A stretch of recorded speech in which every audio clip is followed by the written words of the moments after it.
Hello friends, मैं विनय जैन। आप सभी का विजिल आईएएस डिजिटल प्लेटफॉर्म पर स्वागत। मध्य प्रदेश पीएससी परीक्षाओं को लेकर के बड़ी ऊहापोह की स्थिति है। आज का जो हमारा टॉपिक है वो इसीलिए हमने टॉपिक का नाम भी ऐसा रखा है कि आप लोगों को सुनकर थोड़ा सा हंसी आएगी। टॉपिक है एमपी पीएससी परीक्षाओं की रणनीति। अभी तक आपने जो वीडियो देखे होंगे उसमें परीक्षा की रणनीति का वीडियो देखा होगा, परीक्षाओं की रणनीति का वीडियो नहीं देखा होगा। तो आइए हम एक एक करके पहले स्थितियों को समझते हैं कि वर्तमान में क्या स्थितियां हैं एमपीपीएससी की परीक्षाओं की एग्जामिनेशन। तो एग्जामिनेशन जो स्टेटस है वो देखते हैं हम। सबसे पहले हम क्रम से चलते हैं क्योंकि आपको मालूम है कि 2018 का जो रिजल्ट फाइनल हुआ और उनकी जो नियुक्तियां हुई उसके बाद से भर्ती प्रक्रिया जो है वो लटकी हुई। तो उसके कारण जो स्थिति बन रही है वो क्या है वो देखते हैं। सबसे पहले देखते हैं 2019 का रिजल्ट आया है मेंस का। इसमें से कुछ अभ्यर्थी 2019 मेंस में सिलेक्ट हो गए हैं और वो इंटरव्यू देंगे। दूसरी स्थिति ये भी है कि 2019 की एक विशेष परीक्षा भी हो रही है। वो विशेष परीक्षा 15 अप्रैल से 20 अप्रैल को हो रही है। यानी एमपीपीएससी परीक्षाओं के अनुक्रम में अगर हम देखें तो ये पहली परीक्षा होगी जो अप्रैल में। ओके, अब आते हैं हम दूसरी बात। 2020 का अभी रिजल्ट आया है मेंस का और इसमें जो अभ्यर्थी क्वालिफाई हुए हैं वो इंटरव्यू देंगे और जो अभ्यर्थी इसमें क्वालिफाई नहीं होंगे वो 2021 का हो सकता है मेंस दे रहे हो, लेकिन ये निश्चित है कि 2022 का वो प्री जरूर दे रही हो। तो एक स्थिति तो ये बनती है 2020 की एग्जाम को लेकर। अब आते हैं 2021 जो है आपका मेंस, वो 17 जुलाई से लेकर के 22 जुलाई को है। यानी ये एमपीपीएससी परीक्षाओं में एक तीसरे अनुक्रम की परीक्षा है। तो दूसरे अनुक्रम की परीक्षा कौन सी है? वो है 2022 प्रीलिम्स, जो कि 21 मई को होने जा रहा है। तो आपको समझ में आया कि यानी पहली परीक्षा अप्रैल में होगी, फिर मई में होगी, फिर जुलाई में होगी। इंटरव्यू का अभी कोई स्थिति स्पष्ट नहीं है कि ये इंटरव्यू कब कंडक्ट करेंगे, इसलिए ऐसा है। हो सकता है इस बीच इंटरव्यू के बारे में कुछ नोटिफिकेशन आ जाए। अब एक दूसरी स्थिति क्या बनती है उसको देखते हैं।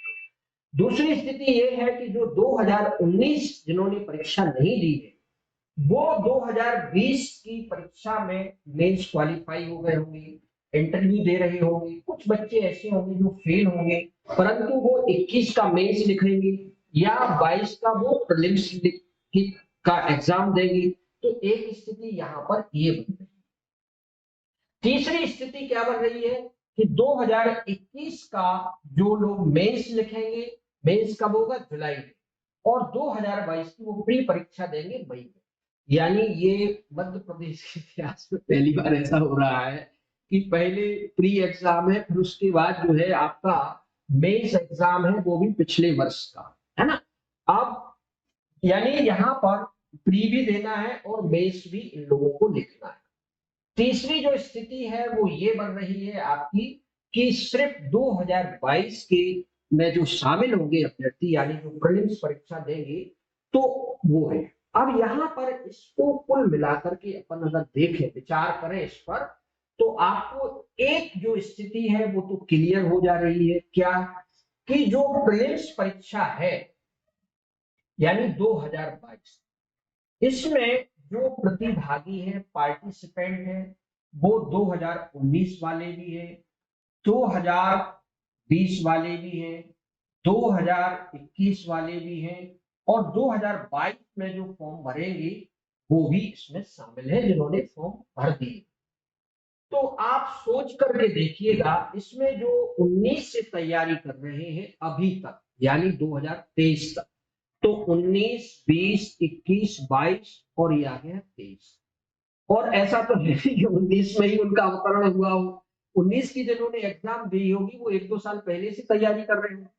तो आपको यहाँ पे ये ध्यान रखना है, जो 22 की प्रीलिम्स एग्जाम होने जा रही है कि उसमें वरिष्ठतम, वरिष्ठ, कनिष्ठ सभी वर्ग के अभ्यर्थी भाग ले रहे हैं। इसलिए मुकाबला काफी कठिन हो गया है। भले ही सीटों की संख्या ज्यादा है, 427 सीट है। अभी अनुमान ये लगाया जा रहा है कि इसमें कुछ और सीट जुड़ सकती हैं। ये स्थिति जब बनेगी तो, लेकिन ये बात तय है कि इस परीक्षा में, प्रीलिम्स में जो संघर्ष है वो काफी कड़ा होने वाला है। इसलिए अब आपको क्या करना चाहिए वो यहाँ समझते हैं। सबसे पहले आपको ये देखना है कि जो प्रीलिम्स एग्जाम 2022 होगी वो कब होगी। वो 21 मई को होने जा रही है। तो ये जो 21 मई को परीक्षा होगी, इसके लिए अभी से अगर हम उल्टी गिनती शुरू करें तो ये बचते हमारे पास 90 डेज बचते, और 427 जो है वो यहाँ पर सीट है, उसके लिए मुकाबला होगा। आप जानते हैं कि इसमें 15 गुना अभ्यर्थी चुने जाते हैं और जो समान अंक वाले हैं उनको भी ले लिया जाता है। अब 3 महीने में आपको प्रीलिम्स एग्जाम देना है, साथ में आपको दूसरी दूसरी जो एग्जाम्स है वो भी फाइट करना है, उनकी भी साथ में तैयारी करना है। तो स्थिति थोड़ी सी अलग है, यहाँ पे ध्यान दीजिए आप। और मैंने पहले ही बताया आपको कि इस परीक्षा में ये पहली बार ऐतिहासिक परीक्षा क्या होगी, ऐतिहासिक परीक्षा होगी, जिसमें 19 के जो अभ्यर्थी आवेदक, 20 वाले आवेदक हैं, 21 वाले आवेदक हैं और 22 वाले जो आवेदक, यानी 4 परीक्षाओं के आवेदनकर्ता जो है वो इस परीक्षा में भाग लेंगे। इस अर्थ में हम इसे महाकुंभ भी कह सकते हैं बीपीएससी का। ओके, आप ध्यान दीजिएगा कि भैया अब मुकाबला तगड़ा है, सीनियर लोग भी है, बहुत ज्यादा नॉलेज है, जो काफी मतलब अध्ययन कर चुके हैं, इसमें इंटरव्यू देने वाले भी बच्चे होंगे, है ना। तो इस सब स्थितियों को सोचिए आप। तो मेरा ऐसा सोचना है कि जो कट ऑफ है इस बार 427 सीट के लिए, वो 3 से 4 बढ़ सकता है, 3 से 4 क्वेश्चन बढ़ सकता है। यानी अगर अंकों की दृष्टि से देखें तो ये करीब 8 अंक से लेकर के 6 अंक तक बढ़ सकता है। आप लोगों ने, जिन लोगों ने प्रीलिम्स परीक्षा दी है और 20 का दिया है, 21 का दिया है, वो जानते हैं कि single question can change your future और रिजल्ट। एक प्रश्न से भी हम लोग यहाँ पर पास हो जाते हैं, एक प्रश्न से हम फेल हो जाते हैं। इसलिए जो प्रीलिम्स एग्जाम है ये काफी जो है रिस्की एग्जाम होता है। लेकिन साथ में दूसरी बात इसके साथ ये भी है, ये गेटवे है आपका एग्जाम का, यानी ये मुख्य परीक्षा लिखने का आपको अवसर प्रदान करता है। और मुख्य परीक्षा का जो अनुभव होता है उसको लेने का एक अच्छा सुनहरा अवसर होता है प्रीलिम्स, ये भी आपको याद रखना है। अब ध्यान दीजिए, यहाँ पे 3 से 4 अंक क्वेश्चंस जो है वो ज्यादा तक जा सकता है। अब दूसरी बात यहाँ पे ये भी समझना है कि जो एक मॉडल आंसर वाला चक्कर है, मॉडल आंसर वाला चक्कर क्या है, इसमें डिलीट किए जाते हैं क्वेश्चन, कुछ क्वेश्चंस के एक से अधिक आंसर माने जाते हैं, उसको भी आपको कंसीडर करना है। कुल मिलाकर के कि स्थिति जो है प्रीलिम्स में वो बड़ी संघर्षपूर्ण है। इस स्थिति से आपको कैसे निकलना है ये भी हम आपको बताएंगे। ध्यान दीजिए, अब आते हैं कि ऐसी स्थिति में हमें क्या करना चाहिए और हमारी क्या रणनीति होना चाहिए, क्या हमारी योजना होना चाहिए, हमारी एक्शन प्लान क्या हो कि जिससे हम इन सभी जटिलतम परिस्थितियों से बाहर निकले।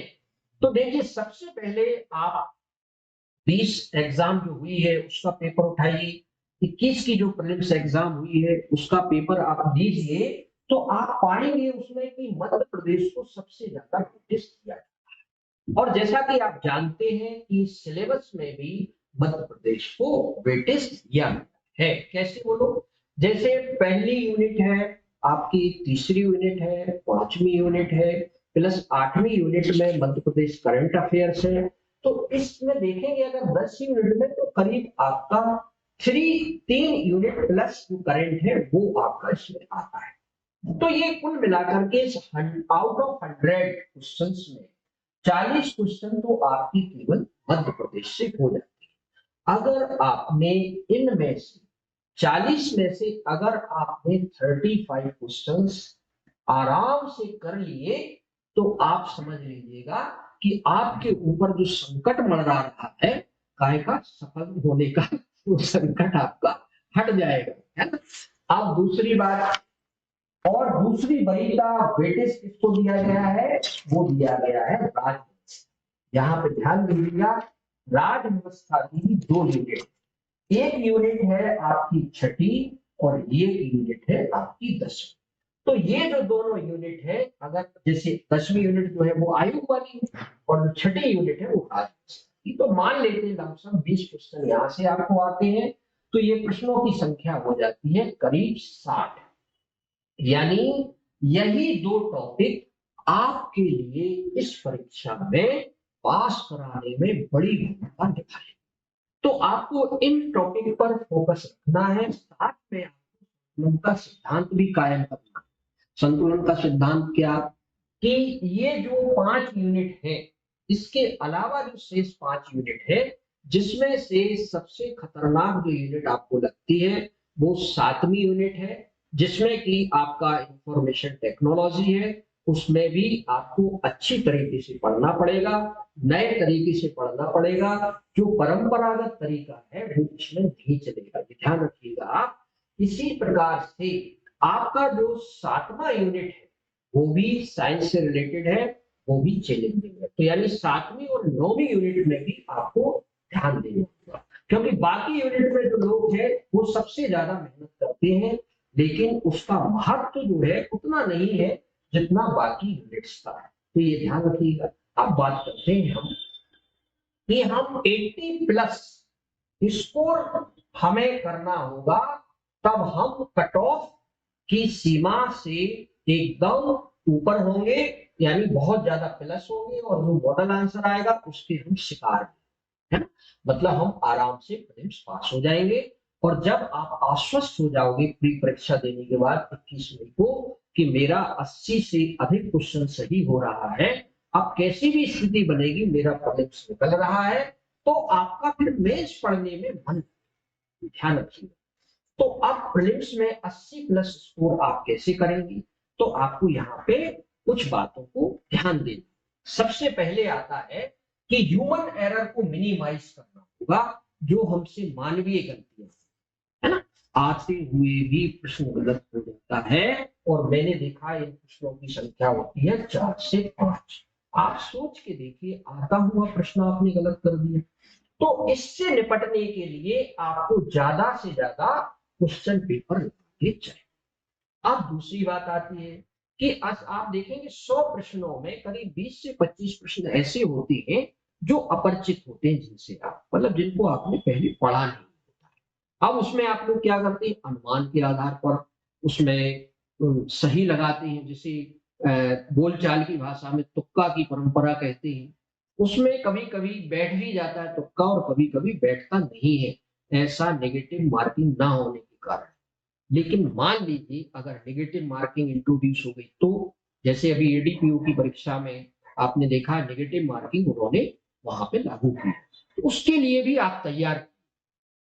तो आपको करना ये है कि जो 20 से 25 क्वेश्चन आपके आते हैं, कठिन होते हैं, जिनमें आप जो है अंदाज में उसको सही करते हैं, उसके लिए आपको क्या करना है। चलिए मैं आपको ये कहता हूं कि 20 से 25 में 15 क्वेश्चन जरूर ऐसे होते हैं इनमें, जो आपके आपके आपके जो पढ़ने के तरीके हैं, यानी आपको आप जो पढ़ रहे हैं उसमें कौन सी चीजें हम जोड़े इंटरनेट के माध्यम से या सोशल मीडिया के माध्यम से, ताकि हमारे 10 से 15 क्वेश्चन वहां पे प्लस हो जाते हैं, तो हम एकदम सुरक्षित हो जाए, भले ही हमसे ह्यूमन एरर कुछ हो जाए।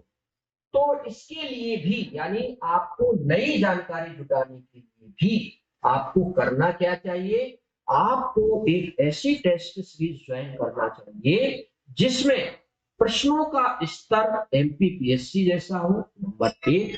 नंबर 2, उसमें बहुत सारे प्रश्न ऐसे हो जो आपको पहले से मालूम नहीं हो, ये दूसरी बात। तीसरी बात, अगर आप ऐसी टेस्ट सीरीज लगाते हैं जिसमें कथन कारण वाले क्वेश्चन आते हैं, कथन आधारित क्वेश्चन आते हैं, सुमेल करने वाले क्वेश्चन आते हैं, एलिमिनेशन वाले क्वेश्चन आते हैं कि निम्न में से कौन गलत है, तो यानी 3 इंफॉर्मेशन आपको सही मिल गई है, कुल मिला के मैं ये कहना चाह रहा हूं कि जो 100 क्वेश्चन है उसमें पेपर ऐसा होना चाहिए जिससे कि आपके 300-400 क्वेश्चन बन जाए। सपोज दैट कि हमने मध्य प्रदेश के जो पदाधिकारी हैं उनको सुमेल करने के लिए एक ऐसा क्वेश्चन पूछा जिसमें 10 सुमेल करने के लिए, लेकिन प्रश्न एक है, तो आप इसको 10 अलग अलग तरीके से पूछ सकते हैं, लेकिन मैंने यहाँ पे क्या किया है, उसको एक प्रश्न माना। तो आपको ऐसी टेस्ट सीरीज लगानी चाहिए जो वन लाइनर ना हो, यानी जिसमें एमसीक्यूज हो, जिसके जो बहुत सारे पैटर्न बनते हैं वो सारे पैटर्न उसमें होना चाहिए। तो विजिल आईएएस इंस्टीट्यूट के द्वारा आपको मालूम होगा कि एक टेस्ट सीरीज हमने शुरू की है 10 जनवरी से, जिसमें हमारे जो पेपर है वो 150 पेपर है, 150 टेस्ट पेपर है, और ये प्रश्नों की संख्या अगर हम देखें तो 15,000 क्वेश्चन है, 15,000 क्वेश्चन है, जिसमें से एफएलटी पेपर भी है, टॉपिक वाइज भी है, यूनिट वाइज भी है। और जो 15 जनवरी से हमारा टेस्ट सीरीज शुरू हुआ है उसमें आप देखेंगे तो 20 एफएलटी है और 20 यूनिट वाइज है, यानी ये 40 टेस्ट पेपर है। 40 टेस्ट पेपर में जो आपके प्रश्नों की संख्या हो जाती है वो करीब 4,000। इतना सब कुछ होने के बाद अब आप ऐसे सोचिए कि आपको सॉल्यूशन भी दिया जाए, यानी जो चारों विकल्प, उन चारों विकल्प का आपको सॉल्यूशन मिल रहा है। इसका मतलब है कि एक पेपर में आपकी जानकारी जो है वो 400 क्वेश्चन की हो गई, यानी 4 होगी। यानी अगर आप 15,000 क्वेश्चन वाली टेस्ट सीरीज लेते हैं तो उसमें आपको 60,000 तरह की इंफॉर्मेशन, बात समझ में आ रही ना। और अगर आप 40 टेस्ट पेपर वाली टेस्ट सीरीज लेते हैं तो उसमें 4,000 क्वेश्चन है, और अगर आप सॉल्यूशन पढ़ लेंगे तो मोटे मोटे तौर पर आपको 16,000 तरह की फैक्ट्स की नॉलेज हो जाएगी। तो ये तो बात हुई विजिल आईएएस टेस्ट सीरीज की। आप देख सकते हैं यहाँ पे उसका डिटेल्स दिया हुआ है। आपको और अधिक जानकारी इससे रिलेटेड चाहिए तो आप हमारा जो एप्लीकेशन है विजिल आईएएस, आप गूगल प्ले स्टोर में जाके देखेंगे तो वहां पे आपको ये मिलेगा। इसके अलावा टेलीग्राम पर हमारा जो vigil IAS Indore Telegram channel है उस पर भी हम आपको रेगुलर अपडेट्स देते रहते हैं। इसके अलावा हमारा यूट्यूब चैनल है विजिल आईएएस इंदौर, उस पर भी इस सभी प्रकार की जानकारियां आपको मिलेगी। अब हम नेक्स्ट स्लाइड देख लेते हैं। नेक्स्ट स्लाइड क्या है उसको समझिए।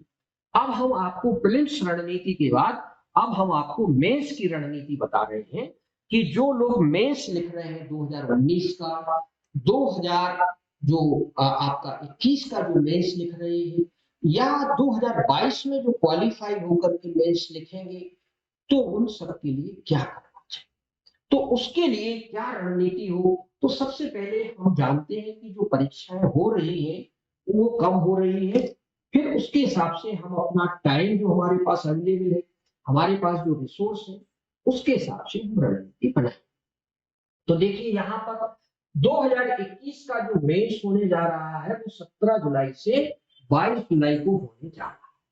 अभी क्या है आपका, अभी जो है ये फरवरी माह चल रहा है, लगभग मिड फरवरी आ गया है, तो यानी फरवरी माह के 15 दिन मान लीजिए आप, और उधर आप जो है फिर आपके पास मार्च है, अप्रैल है, मई है, जून है, यानी 3 महीने, और इधर 3.5 महीने, और ये 15 दिन इसके मान लो जुलाई के, तो आपके पास टोटल 4 महीने का समय। इस 4 महीने में जो लोग बढ़िया तरीके से मेंस तैयार करेंगे, साथ में उनको प्रीलिम्स भी देना है, ध्यान रखें, तो 4 महीने का वो उनको कैसे उपयोग करना चाहिए, तो उसके लिए यहाँ पर ये भी ध्यान देना है कि 21 मई को जो एग्जाम हो रही है उसके बाद जो जुलाई में एग्जाम हो रही है उसे भी उन्हें कंसीडर करना पड़ेगा, क्योंकि यहाँ पे देखेंगे मई से मान लीजिए जून, और जून से जुलाई, लगभग लगभग आपका 45 से 50 दिन का टाइम इस बीच आपको मिल रहा है ना, क्योंकि आपको इस बीच प्री भी देना है तो उसके लिए भी आपको,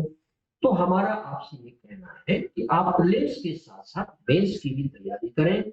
मेंस को आप जो समय है अपना वो 70% दें, और प्रीलिम्स को समय आप 30%।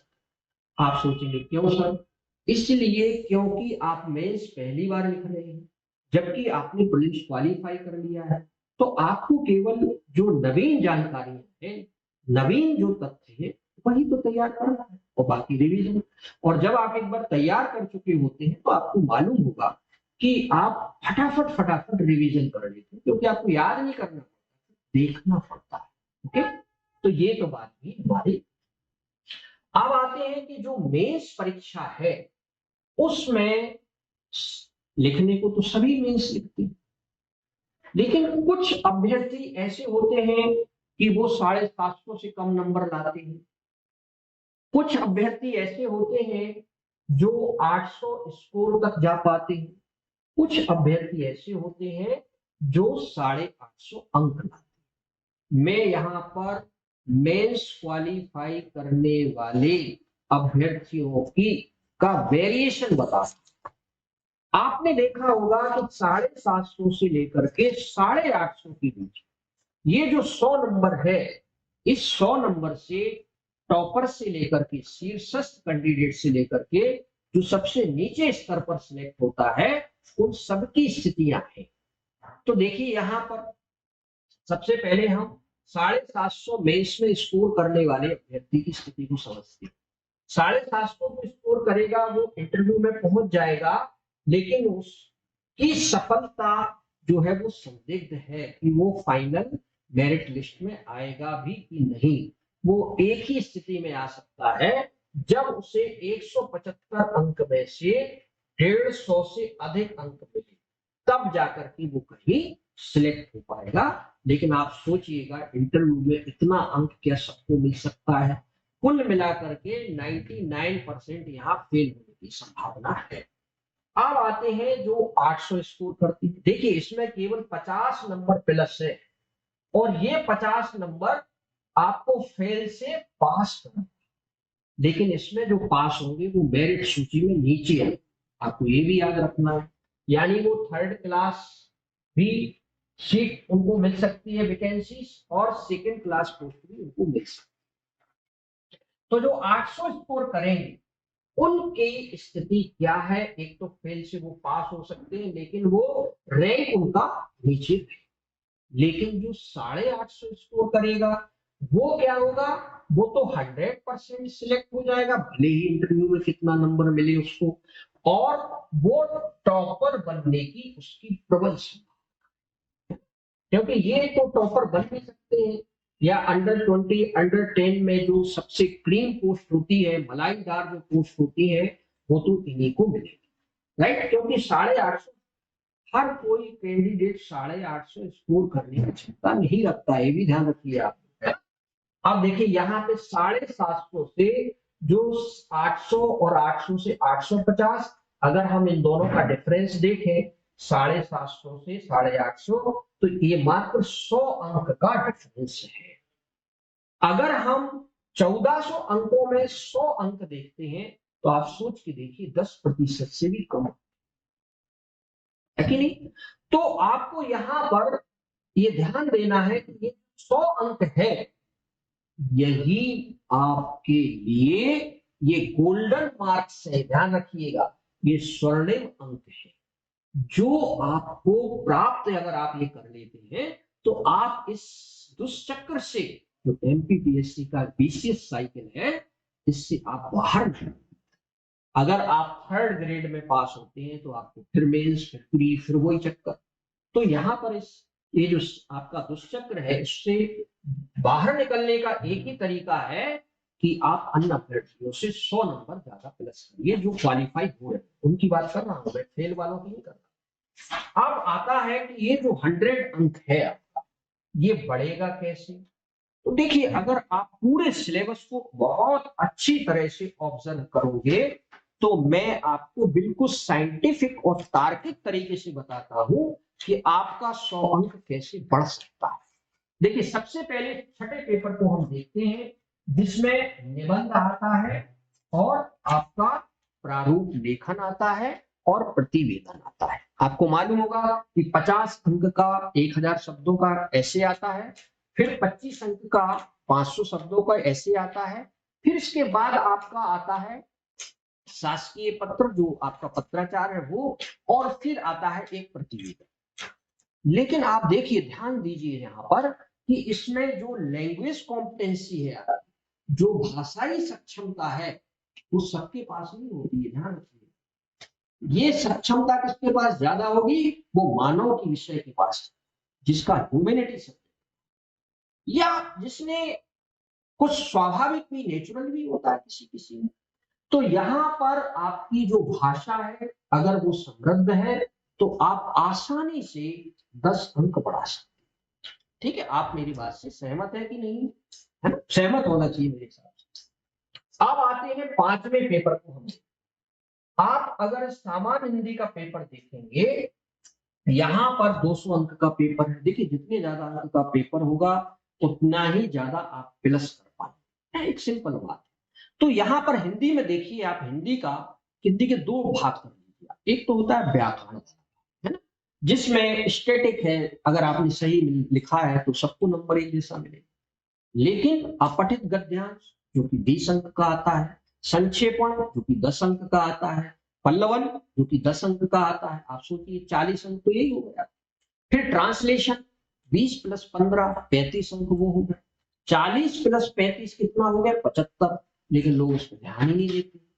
कई बार तो मैंने ये देखा, हिंदी माध्यम के अभ्यर्थियों को वो ट्रांसलेशन पर कभी भी ध्यान नहीं देते हैं। यानी 35 नंबर में वो बहुत ज्यादा माथापच्ची करेंगे तो 10-12 नंबर प्राप्त कर सकते हैं। लेकिन अगर किसी ने उसको सिंसियरली लिया, तो वही अभ्यर्थी आपका 20 से 25 भी स्कोर कर सकता है कि नहीं? आप सोचिए, ट्रांसलेशन में ही से वो 10 नंबर बढ़ा सकता है ना? और बाकी जो अपठित गद्यांश है, पल्लवन है, संक्षेपण है, फिर वही बात आती है, इसमें आपकी जो लैंग्वेज कॉम्पिटेंसी, आपकी जो भाषाई सक्षमता है, भाषाई कुशलता है, वो एक बहुत बड़ा रोल प्ले करती है ना? तो यहाँ पे ध्यान दीजिए, आपको इन टॉपिक पर ज्यादा अभ्यास करना है। अपठित गद्यांश पर, संक्षेपण पर, पल्लवन पर और अनुवाद पर। अब आता है चौथा पेपर। चौथे पेपर में भी आप 10 से 20 अंक 200 नंबर में बढ़ा सकते हैं। मैं केवल 10% अंक की बात कर रहा हूँ, 5 से 10%। तो आप चौथे पेपर में कहां पर लोगों से ज्यादा बढ़त ले सकते हैं? देखिए, सबसे पहले आता है केस स्टडी।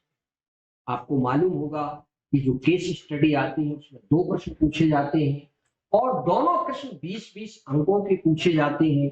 और 40 नंबर में आपने देखा होगा 10 क्वेश्चन पूछे जाते हैं, 4-4 नंबर के। लेकिन सभी में आपको 100 शब्द लिखने।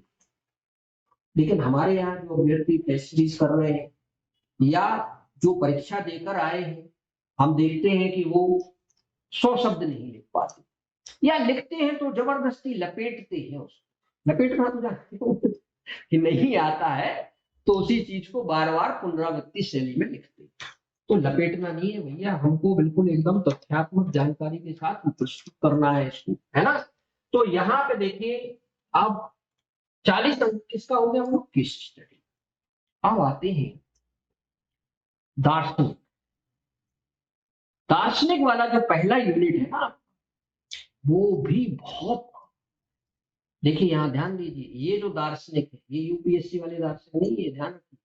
क्योंकि जो पढ़ लेते हैं यहाँ शंकर जैसे अच्छा फिलोसफर को आपको पढ़ना, जगत विचार पूछा गया है कि नहीं? जगत विचार नहीं पूछा गया, जगत प्रपंच पूछा था, ध्यान रखिएगा, है ना? और ये बड़ा प्रश्न पूछा गया। तो यहाँ पर अगर आप 2020 का पेपर देखेंगे, तो वहां पर आपका जो फिलोसफर है, उनसे कितने नंबर का पूछा गया है? तो ये करीब आपका 40 से थोड़े कम अंक है, उतने का पूछा गया।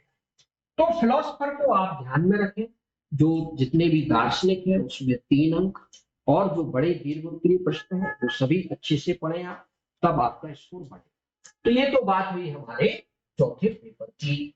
अब जो आपके जीएस वाला सेक्शन है, इसको मैंने अलग रखा। ये ध्यान रखिएगा कि जो छठा, पांचवा और चौथा पेपर है, इसमें सबसे ज्यादा वेरिएशन होता है ना?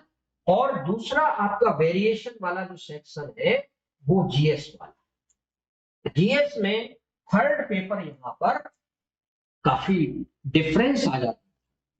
अब देखिए, थर्ड पेपर को अगर आप उसका सिलेबस देखें, उसके टॉपिक को देखें, तो आप जानते हैं सीधा सीधा है साहब कि एक तो गणित का टॉपिक, एक फिजिक्स है, केमिस्ट्री, बायोलॉजी। अब ये देखिए, ये मैथ एंड साइंस, यानी 4 यूनिट होंगी आपकी, कितने में से? 10 में। तो अब आप सोच के देखो कि 4 यूनिट का मतलब यहाँ पर 120 अंक हो गया आपका। और ये 120 अंक में यहाँ जो ह्यूमैनिटी सब्जेक्ट है जिन बच्चों का, वो कहीं ना कहीं कमजोर है। और जो बच्चे ये मेडिकल एंट्रेंस एग्जाम दी है जिन लोगों ने, या इंजीनियरिंग की एंट्रेंस एग्जाम दी है, या इंजीनियरिंग पढ़ा है, या जिन्होंने बीएससी वगैरह पढ़ा है, तो उनको यहाँ पर लीड मिलता है निश्चित। क्यों? क्योंकि जो पेपर का लेवल है वो ऐसा हो गया है, उसमें रट कर याद करके लिखना थोड़ा मुश्किल है, आप भी जानो। और मैथ्स वाले में तो आपको कैलकुलेशन भी करना है। अब कभी अपन ने गुणा भाग ही नहीं किया हो, तो मतलब आप कर सकते हैं, मैं ये नहीं कह रहा हूं, लेकिन आपको प्रैक्टिस करनी पड़ेगी, है ना? तो आप ज्यादा से ज्यादा प्रैक्टिस करिए और साइंस और मैथ को स्ट्रॉन्ग बनाइए। यहाँ पे देखिए GS3 में जो वेरिएशन है, आप उसमें 20 से 25 अंक का वेरिएशन ला सकते हैं, यानी 20 से 25 अंक आप दूसरे बच्चों से ज्यादा स्कोर कर सकते हैं। क्योंकि अभी 2020 का मार्कशीट आया नहीं है, लेकिन मैं पूरे विश्वास से कह सकता हूं कि सबसे ज्यादा देखना वेरिएशन जो होगा वो थर्ड पे। ठीक है, अब आता है GS1 और GS2। हाँ, यहाँ पर एक चीज और आपको बता दूं, GS3 में क्वेश्चन 1, क्वेश्चन 2, क्वेश्चन 3 तीनों कंपलसरी है, ध्यान रखिएगा। यहाँ पर कोई भी छूट नहीं है, ना कोई अनुदान योजना है, ना कोई सब्सिडी है, ना कोई राहत है, ठीक है ना? इसलिए आता है तो आता है, नहीं आता है तो नहीं आता है ना? अब आता है GS1 और GS2। इन दोनों पेपर में भी आप 10 से 20 अंक की बढ़त ले सकते हैं। इनके टॉपिक अगर अपन देखें तो ह्यूमैनिटी सब्जेक्ट के हैं। यहाँ पर ये ध्यान रखिएगा, जो दीर्घ उत्तरीय प्रश्न है यानी तीसरा, उसमें आपको वैकल्पिक व्यवस्था है, लेकिन क्वेश्चन 1 और 2 में आपको किसी भी प्रकार की कोई भी वैकल्पिक व्यवस्था नहीं है, यानी ये कंपल्सरी। अब यहाँ पे वेरिएशन आएगा, 3 मार्कर में वेरिएशन आएगा, 5 मार्कर में वेरिएशन आएगा, और जो दीर्घ उत्तरीय प्रश्न लिख रहे हैं उसकी उसका जो कंटेंट है, आपका लिखने का तरीका है, वो भी वेरिएशन आएगा। चलिए, तो मैं अगर 10 से 20 अंक भी मान लूंगा वेरिएशन में, तो टोटल अगर अपन लमसम जोड़ लेते हैं, तो सभी 6 पेपर में मोटा मोटा दिमाग लगाओ कि अगर 15 गुणे 6, 15 छक्के 90, तो 15-15 नंबर भी अगर आप बढ़ाने की रणनीति बना लेते हैं, तो आप जो है सिलेक्शन जो आपका थर्ड ग्रेड में हो रहा है, उससे आप नीचे से शीर्षस्थ पर। लेकिन इसके लिए आपको बहुत अधिक प्रैक्टिस करनी होगी, बहुत अच्छे तरीके से चीजों को शार्पली करना होगा, उसमें धार लानी होगी, पैनापन आपको लाना होगा। तो देखिए, यहाँ पर आज का जो हमारा डिस्कशन था, वो तमाम जो परीक्षाएं हैं एमपीपीएससी की, जो कि अभी शुरू होने वाली है, इसमें आप जो है अपनी जो रणनीति बनाएंगे, वो क्वार्टर फाइनल की नहीं, सेमीफाइनल की नहीं, आपको फाइनल राउंड में पहुंचना है। और फाइनल राउंड में पहुंचने के लिए आपको जो मैंने सारे बिंदु स्पष्ट कर दिए हैं, सारी चीजें आपको खोल के रख दी है, उन सब पर आप विचार करेंगे तो आप निश्चित फाइनल राउंड में पहुंच करके इस प्रतियोगिता में आप गोल्ड मेडल हासिल करेंगे। धन्यवाद।